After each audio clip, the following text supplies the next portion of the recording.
Hello YouTube, this is OJ Cubing, and in this video I'm going to be making one of these. This is of course the Windmill cube, and it is fully functional, and I made out of a Guanlong myself. I really enjoyed making this, and I put a lot of effort into this video, so I really hope you enjoy it.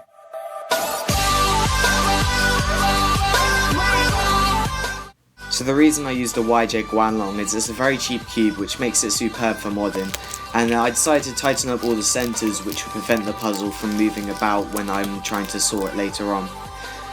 I next looked at some blueprints which I'd made a long time ago, did some maths and perfected my design for the 30-degree offsets, and I realised that I had to measure about 7 centimeters along a corner, which you can see me doing here, and I had to draw a line from here up to the joint with the edge, and then I could cut off the sticker so that it would be clear where I had to cut with the saw.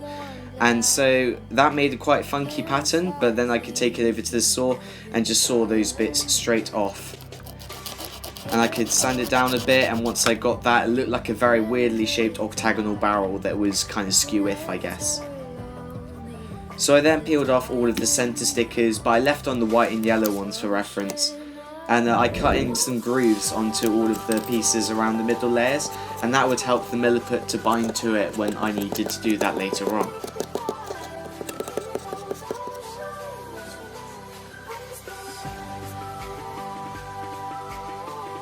I actually had to go out and buy some more super glue, which would allow me to glue these pieces together so they wouldn't come apart. But then I disassembled the puzzle, and this would allow me to put some tissue paper into the pieces, which would mean that I'm not going to waste as much milliput when I get around to doing that.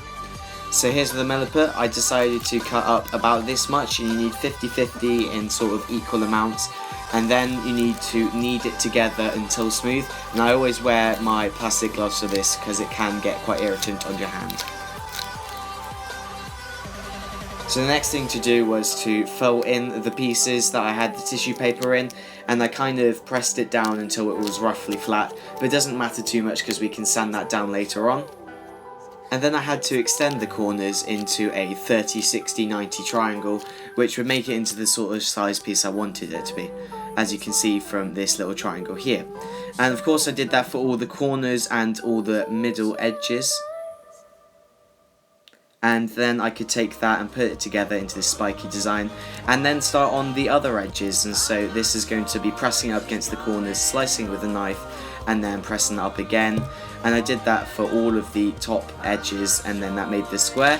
So then I disassembled the top layer so that I could take the pieces apart from each other, make sure they don't stick to the corners, and then touch the pieces up individually with some more milliput to make sure they're in exactly the right shape.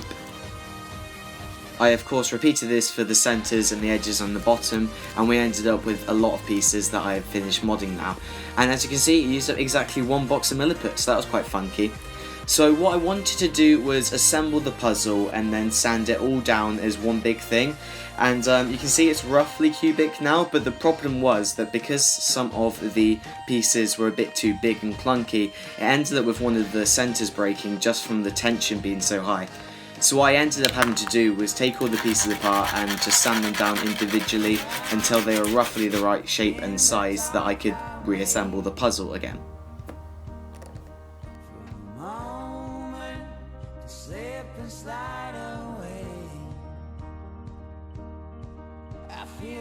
So the puzzle is looking a bit more cubic now, but there are still some jutting out edges, some are bigger than others, so I had to take it to the sander and sand it down as a whole. But that did end up doing a really good job at making all of the faces pretty flat. As you can see from this, they're quite flush with each other, but unfortunately I did still have some pieces that were a bit undercut and that I had to refill in with a bit more milliput. And I had run out of milliput, as you know from earlier, so I had to do a mini unboxing to get some more milliput, but that came pretty quickly, so I wasn't too disappointed with that.